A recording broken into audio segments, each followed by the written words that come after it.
బైబిల్లో 40 దినాలు ఉపవాసం ఉండి ప్రార్థించింది ఎవరో తెలుసుకుందాం. మొదటిగా ప్రభువైన యేసుక్రీస్తు తన బహిరంగ పరిచర్యను ప్రారంభించే ముందు 40 రోజులు అరణ్యంలో ఉపవాసం ఉండి ప్రార్థించారు. ఈ సందర్భం మత్తయి సువార్త 4వ అధ్యాయం మొదటి 2 వచనాల్లో, అలాగే లూకా సువార్త 4వ అధ్యాయం మొదటి 2 వచనాల్లో ఉంటుంది. రెండవదిగా మోషే దేవునితో మాట్లాడడానికి సీనాయి పర్వతంపైకి వెళ్ళినప్పుడు 40 రోజులు ఉపవాసం ఉండి దేవునితో గడుపుతాడు. ఆ సమయంలో మోషే దేవుని నుండి 10 ఆజ్ఞలను స్వీకరిస్తాడు.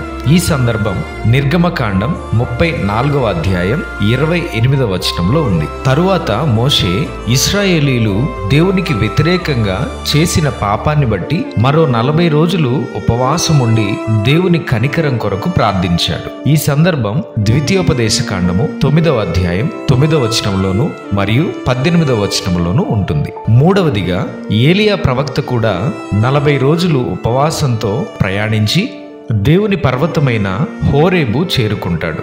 40 రోజులు నిరంతర ప్రార్థన కాకపోయినా ఇది ఒక ఆధ్యాత్మిక పునరుద్ధరణకు మరియు దేవునిని కలుసుకోవటం కోసం చేసిన ప్రయాణం. ఈ సందర్భం మొదటి రాజుల గ్రంథం 19వ అధ్యాయం 8వ వచనంలో ఉంటుంది.